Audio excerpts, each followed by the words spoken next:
Right. So I think the connection to that is you always have to think about what's in it for the other person that you're working with, whether it's someone who's going to come to your fundraiser and donate a lot of money, or whether it's, someone that's going to do business with you and buy something, buy a product or service. It's always thinking about what's in it for them. And with the Ukrainian fundraiser, we're at the end of the day, from that fundraiser, we raised $650,000 directly, and then another $550,000 in related offshoots. So it's about 1.2 million altogether.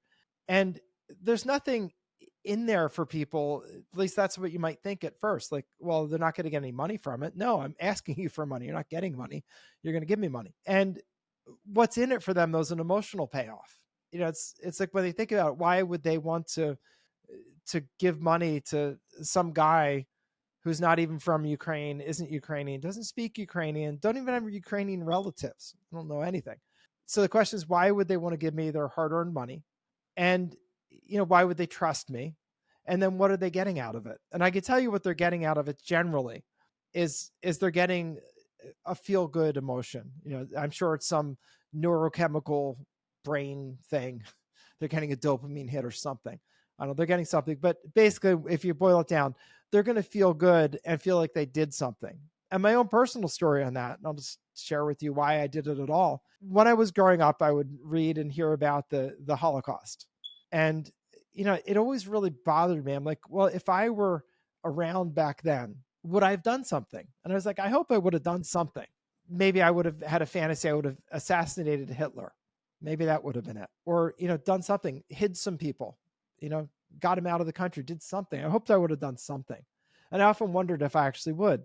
And then when Russia invaded Ukraine, I was like, this is a chance for me to take those little daydreams and do something about it. And, I'm not going to go assassinate Vladimir Putin. I don't think that's within my skill set or anything I do. But I could maybe save some people. And so I started thinking about it and talking to friends about it and think, what could I do? And then I realized, you needed to get people off of the front lines, meaning, civilians away from those cities that were by the front lines. And as I was asking people, I was hearing that, they're having trouble getting transportation. They're having trouble, just getting, physically transported. So I said, all right, there's something we could do, like actually transport, men, women, children, dogs, cats, all those things in life we have, and help people get out of harm's way. And as I started talking to people about it, they started getting very enrolled and excited about it. They're like, oh, I want to be a part of it. What are you going to do? And so I thought, I could just put together like a dinner and, bring all the people I know and see if they'll contribute. And we priced the dinner at $175 per person, which was a little bit of fundraising. I think we got a little under 200 people at the event. So I think from just that initial money, it was about maybe $20,000 or $30,000 that we made. It wasn't much, just 20 or 30,000, but it was still, positive. What was interesting, because as I started talking to people and telling them, like, sharing my vision of wanting to help people started wanting to, they got enrolled and wanted to contribute themselves. Like they wanted to find some way to help. Now, some people came, like one guy owned a media company. So he said, I have a film crew that I can send over to Poland, to where they're actually doing the refugee relief, meaning receiving the refugees and helping them. And I could send my film crew, to go and meet with some refugees, meet with the people that are running the center. Would you like that? I'm like, yes, I would like that. Can you do it in 4 days, basically? And he said, sure, no problem. I'll do that. And then we talked to the local Ritz Hotel, which is, I live in a community that's a Ritz Reserve, Ritz-Carlton Reserve. So there's a Ritz Hotel on our property. We talked to them, and the lady's like, oh, we'll do it. We're in. And, we have a budget for charitable things, and I'll give you the room for free. We'll give you everything it costs, and we'll do everything we can to make this happen for you. And I said, that's amazing, because I didn't even ask. Like, they were so enrolled that she just offered to do it. And, it's that got done. And, I started just talking to people and enrolling them in the vision. I think that whatever you're doing, whether it's a Ukrainian relief, like I did, or your business thing, you want to enroll people in your vision. And what do people want to know? They want to know, what are you doing? They want to know, why are you doing it? Like, what is it that, gets you interested in doing this? So I shared my silly story about, growing up, I had hoped I would have done something. And, maybe I would have tried to assassinate Hitler. I don't know. Watched too many James Bond movies, apparently. But, but people got enrolled and then they start wanting to do things. And so when we did the fundraiser, what ended up happening was I partnered up with Jesuit Refugee Services, which is the Jesuits are a Catholic order of priests. They're known for teaching. I happen to know the president of our local high school. I'm a product of Jesuit schools. I went to Jesuit high school, so I donated some money there, and I knew the guy. So I called him up and said, "Hey, Father Tim, I'm doing this thing. Do you know of anybody that, like, do you guys do anything with helping refugees?" And he said, "Oh yeah, we have this Jesuit Refugee Services, and we have a big project going on in Poland where we're receiving refugees. We're giving them help getting papers. And a lot of times they lose their papers at places where they're stopped and basically mugged for everything that they have." He said, "So we can help them get papers, get psychological counseling, get them some money to get started, and get them on to their next place, wherever that is." And I said, "Great, can I work with you?" And of course, they were glad to get money because that's all that was in it for them. I wasn't asking or looking for anything else. So I was able to tell my attendees that I'm not going to touch any of your money. Like, the only money I touched was the money you paid for dinner because I have to pay for dinner. But other than that, every penny you give goes directly to Jesuit Refugee Services. And here's the link that you can go to donate. Like, it's not to Bob Diamond. It's to Jesuit Refugee Services, which is great for me. I didn't have to worry about even touching a penny of it, which was wonderful. And, I would say the keys to success with that was, it was something I really deeply cared about. Like, I was very engaged and like helping people just for no reason other than that, that feeling or that fulfillment of my wish from when I was younger to be helpful. So, that was my fulfillment. And then whenever you're kind of selling people on an idea, whether again, it's your business idea or this charitable idea I had, you always have to think what's in it for them. And I tried to enroll people on vision. What if you helped someone get out who was then alive because you helped them, or helped a family get on to safety? And, people got very enrolled in that, and they get a good feeling from that. And the feeling, feelings are worth more than money to a lot of people. I think if we look at what we do on a day-to-day basis, we do a lot more based on how we feel than what we think. It's like you do it because you're passionate about it. And, if you think about what you might have done when you were first in a romantic relationship, if you're married or have a partner, think of all those things that you did, not because there was money, but because you had a feeling. And that's why we do things, is because of feelings. So, that's your payoff for people. And when we did the event, I was absolutely shocked at what the checks people were writing. I had one guy, he literally writes on his donation paper, call me. And so I call him up. His name's Bob. And I said, "Hey, Bob, I'm just calling you to see what you wrote. Call me." He said, "I know that they need to get people from Kiev to Krakow." And he said, "I want to buy a bus." And I said, "You want to buy a bus?" And I said, "You mean like a big tour bus?" He said, "Yeah, I want to buy a tour bus and give it to them to transport people." And I'm like, I said, let me see if they want a bus. I'll go talk to them. So I called the priest up and they said, "Look, we don't want a bus, but what we do want is for $1,300 a day. It's actually just under that, a little under $1,300 a day. We can hire tour buses that are otherwise not being used to drive back and forth from Kiev to Krakow and get them into our facility. And it'll be really helpful." So what ended up happening was we, at the end of the day, contracted for 13 buses running back and forth from Kiev to Krakow every day. We ended up moving 37,000 people from Ukraine to Poland. And people got so engaged that a guy, an acquaintance, showed up from where I live, and he said, "Hey, I just struck this deal with Airbnb where they'll give any refugees anywhere in the country, they'll give any refugees in Ukraine 30 days free in an Airbnb anywhere in the world." And so he said, "Would you like to work with me?" And I said, "Yeah, I think that sounds great to me." So we got these 37,000 people out, and they then had the opportunity to have 30 days of free housing anywhere in the world to help them get restarted. So whether they went to New York City or they went to Chicago or they went to Israel or wherever they went, they could get 30 days free, free housing to get their feet on the ground. And, I don't, have any idea, like zero idea how many lives were saved. Who knows? What I can tell you, it was a lot. That I can tell you for sure. It was a lot. And to me, that's like, what a payoff. Like, that's my own personal payoff. Because people would ask me, like, why are you doing this? I was like, well, because I want to do it. They're like, well, are you keeping the money from this, that? I'm like, I'm not keeping a penny. Like, the zero, like every penny is that's coming in for like tickets is going out.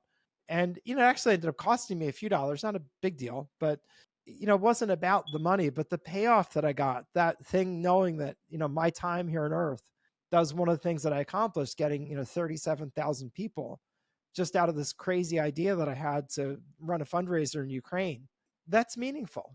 And, the other thing I would say to anybody who's watching this, if you have an idea that you're really drawn towards, just share it with people in a way that enrolls them, like why you're doing it, what you see the benefits of it are, and people will magically show up in your life. That's just, I can't even explain how that happens. I'm not particularly woo-woo. Like, I didn't read or watch The Secret when it came out. I don't know if it was a book or a movie, whatever it was. I'm not that woo-woo. Not to criticize anybody who is. It's great if you are, but that's just not me. But I can tell you my experience when I came up with this idea was that that's what actually happened. People just showed up and they contributed. And the other thing that I'll share with you that surprised me that I even did it, and it'll surprise you, the whole thing was done in 10 days from conception to execution. So I thought of it. 10 days later, we had a fundraiser with 200 people at the event writing checks. We had 25 things for a silent auction that people could auction off. And, we raised over $600,000 at that one night. And then people got so enrolled that I had 2 people approach me and say, hey, I want to run a fundraiser too. Could you help me? And one of them was a guy who he's a very well-heeled mass torts lawyer. So he's one of those guys you see on TV, like, if you've been injured, blah, blah, blah. He's one of those guys. So he said, I have like 90 people coming over to my house on Saturday. Could you run a fundraiser there? And I was like, let me see, 90 rich people who are friends with rich mass torts attorney. Yes, I will be there. And I dragged the priest, Father Tim, over and said, hey, could you come and, we'll talk to these people and do our show again.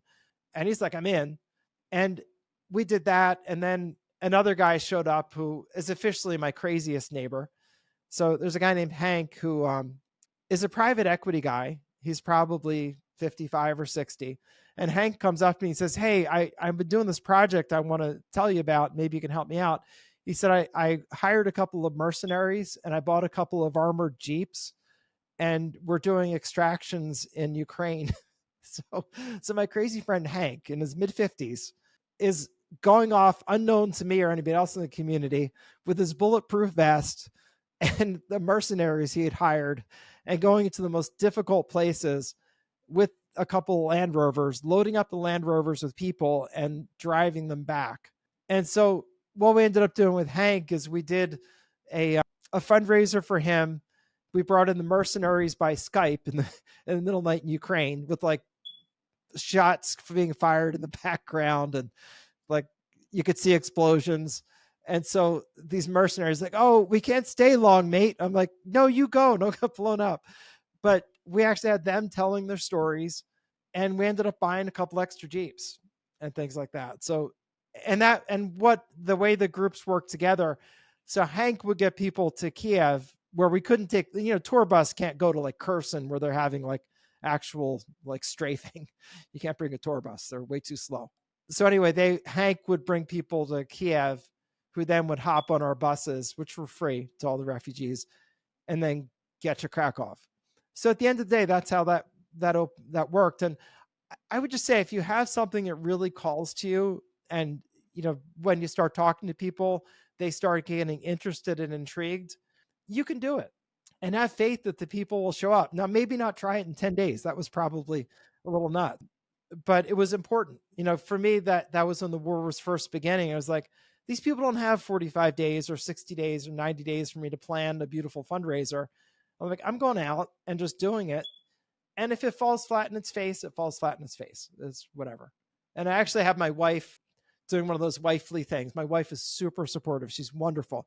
But I said I wanted to do this. She's like, when? I was like, next week. Like, and She's like, what are you talking about? I was like, yeah, next week would be good. Cause it's like a Monday. And I'm like Friday, maybe.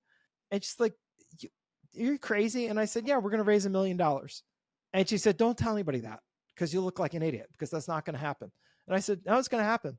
And so I went to the fundraiser and actually told them, I stood up in front of like all my friends and people who barely knew me and said, we're going to raise $1,000,000 here tonight. And we did. We raised, I think it was, if I remember the math, 690 the first night. But then with the 2 follow-ons over the next 2 weeks, it was 1.2 million. So I exceeded. And it was also really cool. One of the other just really cool things about it. So I was able to send a report out to everybody that had contributed to tell them what they had been a part of. And when we got the final numbers in, which took almost 8 months for 37,000 people, but when we got that number in, I was able to share that with them. And it made people feel really good. Like if you think about it, if you contributed, whether it's just a ticket for the fundraiser or some money beyond that, to know that you were a part of that is a huge payoff for people, huge emotional payoff. And that I would also have to say that the Ukraine fundraiser is one of the things I'm most proud of in my life. Like the things that I accomplished, it was in a lot of ways a culmination of like my ability to communicate with people, to enroll them. It's training as a lawyer, it's training in selling things. That's really just, those are exercises in enrolling people. Like if I'm in front of a jury, I've got to enroll them in my client's side of the story. If it's a judge, I got to enroll the judge in my side of the story. If it's if you're convincing anybody of anything, you want to raise money for your project, you need to enroll people in the value behind what you're doing, why people want to buy the product or service, why this is just a great thing to get involved with. And great things are not, oh, this has been my dream for a long time and I feel passionate about the no, it's not that. I barely belongs. I belongs in sharing your story. Like if I'm telling, why am I doing a Ukraine fundraiser? It's ultimately because I feel compelled to help other people. And if you're, in line with that, let's do it together. But that's as much as is involved with anything. It's not, you're not interesting. I'm not interesting. I'm interesting to the degree I think that I'm helping other people, that I'm contributing to the world, that I give someone an opportunity to maybe make a profitable investment, or in the Ukraine fundraiser, get a great emotional payoff. That's where you want to push. And the other thing I would say, and this goes for all business and certainly the fundraiser, don't be afraid. Fear has killed more dreams and more would have been successes than anything else in the world. It's possible that you'll do something, you'll fall flat on your face, you'll feel very foolish. Some people will laugh at you. It's possible. But I can also tell you that what tends to happen from a failure is a whole lot of learning. And your first thing may very well be a failure. But what's not a failure is the learning that you get from it. That's definitely not a failure, for sure. A lot of times people, and you talk to successful business people, like, oh, yeah, I tried these couple of things, didn't really work, but I got this connection, or I got this new idea, or I got a piece of advice, or I found a mentor who helped me out. And now I'm, flying private jets around, or whatever they're doing. Now they're very successful. I've never met anybody, I'm sure they exist, but I've met anybody who the first thing they thought of that they went out and did, they were successful and are now, like rolling in the money. It's just not the way it is. And I found that for people who are less successful, they're so afraid of the failure that they just fail to launch or fail to do anything. And it really is deadly to whatever dream you have. You have to just get out there and try it. And I promise that if it's not a big success, it'll probably be at least a little success. And even if it's not that, it will be a great learning experience. And I've also found that when you're looking for mentors, your mentor tends to show up when you're actually doing something in action, meaning you're acting, you're in action. When people aren't doing anything, when you ask someone for help, but you've done nothing, it's really tough to get help. Really, really tough. And you're like pushing a string uphill. It's that hard. It just doesn't work. But when people see you doing something, especially if they see you making a mistake, but acting, they may say to you, hey, I just want to tell you, Susie, I love what you're doing. I think you're doing great, but you're doing this thing that I think isn't going to work. And here's a better way, or here's a resource, or here's something I could show you how to do that would help you and go faster. That's when you get your help, and you're not pushing a string uphill. At that point, someone is pulling on the string to pull you up the hill, but they only get engaged and do it when they see you acting. Because I can tell you, as someone who does mentor people, there's nothing more aggravating than helping someone who isn't ready for the help or won't do anything with it. Because the one thing that I don't have the ability of making in life is more time. I can make more money, but I can't make more time, not even a second of it. So, you know, I don't want my time wasted, and successful people don't want to waste their time on people that aren't going to do anything. It's okay if you fall flat on your face. That's not really a problem. What's not okay is not doing anything, because that's going to get people unenrolled. Um, and I have to say, for the Ukraine fundraiser, the most interesting thing to me was how people just jumped on board when I shared what I wanted to do. And all I wanted to do was help people. I didn't, there was nothing in it for me other than my own good, happy feelings, which I promise you were a huge payoff. It was like worth $1 million. It was amazing. And, I have a story for my life. I set an example for my son. I brought my son to the fundraiser, and he got to see, this thing from conception to happening. And what I'll do, since I'm recording this, I can't do it. We'll put up a couple of pictures of the fundraiser so that you can see what it looked like. You can see it's very beautiful. It's absolutely spectacular. I didn't have time because there's so little time to plan this thing. So we said to the event manager at the Ritz, we want it. Here's what it is. It's a Ukraine fundraiser. She said, well, tell me about what you'd like it to look like. And I said, beautiful. That's what I said. And I said, just off the top of my head, I said, the Ukraine flag is blue and gold. Maybe you could do something with blue and gold theme. And she said, yeah. And she said, usually like a lot of detail. And I said, we're doing this fundraiser, and at that point, less than a week. And I know you guys are amazing at what you do. Could you just do it? And I said, I promise we'll love it because you're great at what you do. And, just please make it beautiful. And as you see, they made it spectacular. And, that again is the enrollment part, because why did she do that? I mean, she's gone on a little bit of a limb, right? Because could be a miserable, ungrateful client if it didn't look beautiful. But she was so enrolled with being a part of this. And the hotel, the management was so enrolled with being a part of it. Because think about it, they did the whole thing at cost with free use of the room. Now, normally for the space we used, it would have been a $5,000 rental fee for the lawn in the front, and then $5,000 for the building. Free, absolutely free. The food would have cost 3 times as much because there's margin in there. No, they did it for flat cost. So there's not really much in it for them in a way. They're not like, it's not a big payday where they're going to want to take any chances.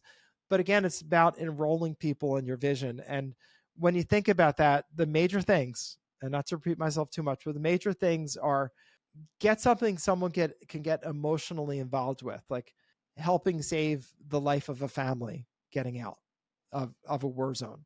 It's that's going to get you the thing. It's get them their payoff. And if you're talking about, just shift gears for a second, if you're talking about a financial investment, you want to talk about the payoff to them. That's what it is. It's not about you.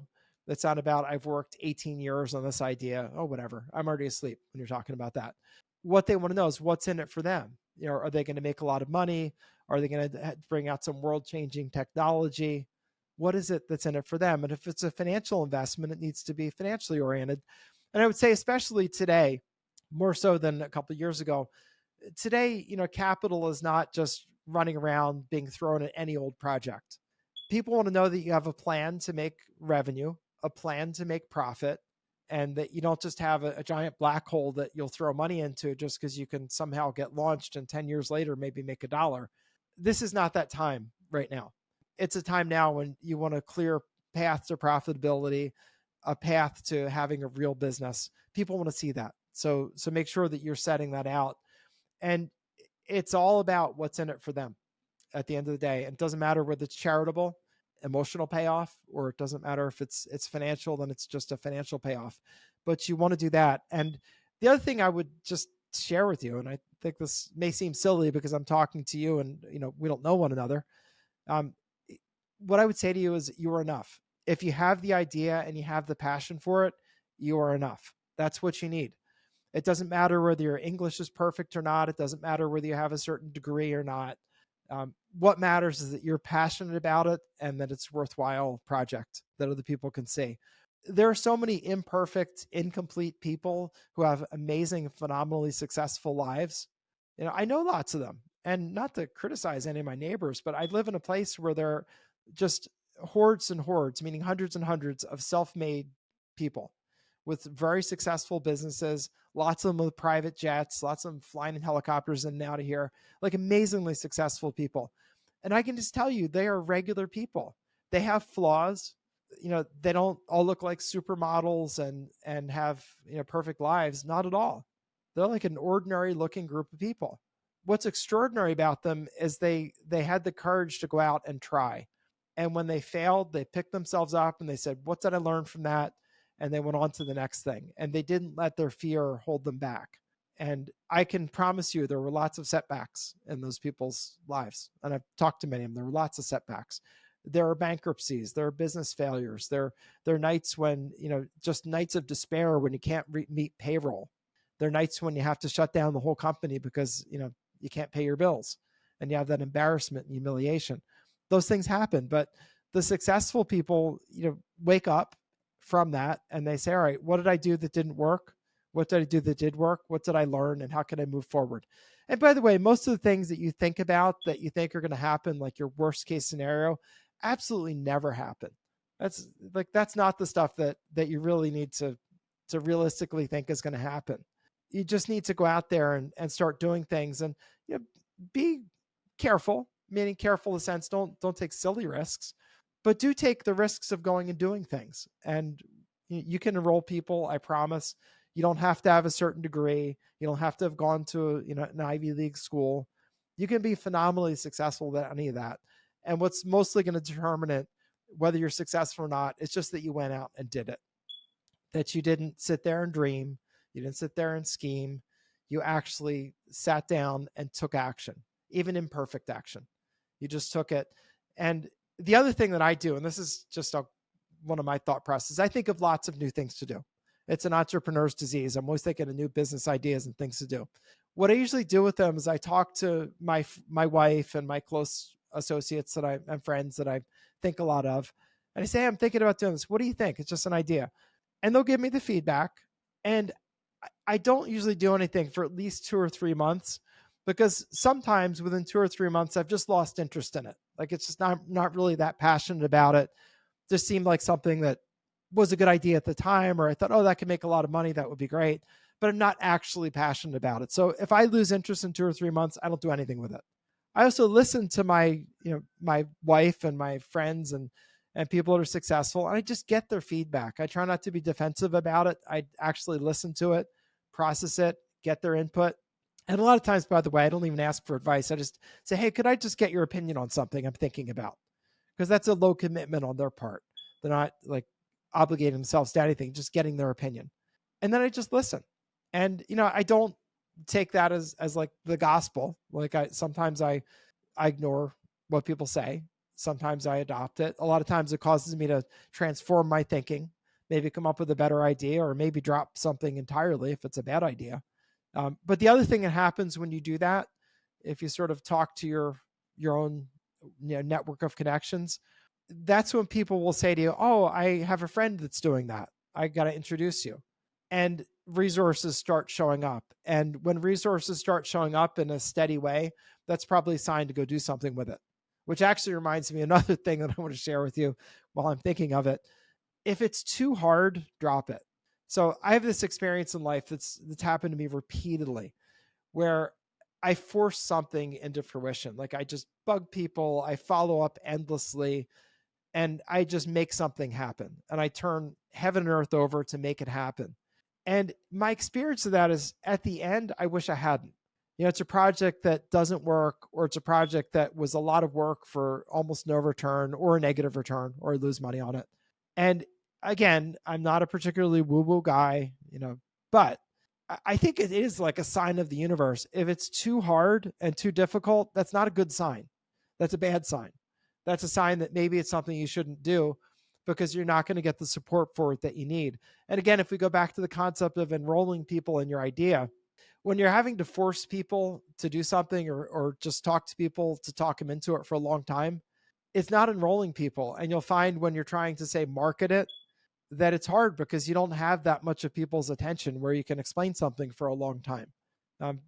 people have so much information coming at them that something needs to occur to them as a big benefit as soon as they see it. Like they need to see a sentence or two, like, oh, that's interesting, I want to know more, or that's interesting, I want it. It really has to be that simple. And when you're having to explain it too much, it's not, and you're going to have trouble marketing it. So, but my bottom line experience is, if something's too hard, really consider whether you should be doing it at all, because it's probably a sign that it's not a great idea. So just leave it at that. And I've had that experience over and over and over again, because one of the aspects of my personality that I think is defining for me is I'm really determined. Like like I'm not a particularly large guy. I'm like 5'9", probably standing up straight. I'm 5'9", not standing straight, 5'8". But I was, successful in like ice hockey when I was a little kid. Not that I was a big kid, I wasn't, but I was successful because I just was so determined. I was like a little woodpecker. I just going at it, going at it, going at it. And that was how I learned to be successful in life. And things didn't come that easily, but I could work really hard and get things. And I took that, and when I applied it in business, it has its good parts. I stick to things to completion, but it also has its bad parts that, you can force things. And I would just say, if you find that that's part of your personality, you can be forceful, or you're finding that you have to force something too much, just be really thoughtful about whether it's anything you should be doing right now, because it's probably a sign you shouldn't. And that's about what I have to say for today. And what I would say to you about this in general, if you have more questions or you have ideas that you're thinking of, put them in the comments. I can't promise I'll look at everyone and comment on it, but I will from time to time. I'll have my folks look in from time to time and comment on things. And also, if it's something that comes up or that I think is interesting, I'll be happy to do more content on it. So I'm happy to do other episodes, because I'd like to give you things that you find of high value. And again, my success in life is basically finding things that other people need and fulfilling it. So if you have questions that you think I could answer, or you think I have some good input, whether it's a business idea, whether it's, hey, I'm thinking of doing a fundraiser for this other thing that's going on, I'm happy to give you my 2 cents, happy to give you whatever benefit I can give you from my experience. I've had lots of things that have worked. I've had lots of things that haven't worked.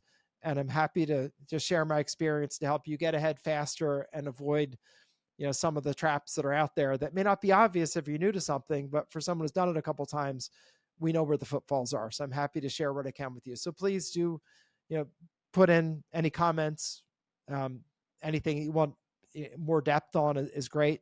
And do, if you enjoyed this, please like and subscribe, and you'll get notice of more episodes, and love to just continue the conversation. And please do put things in there if you want more content or have questions or comments. Love to see them, and we'll talk soon.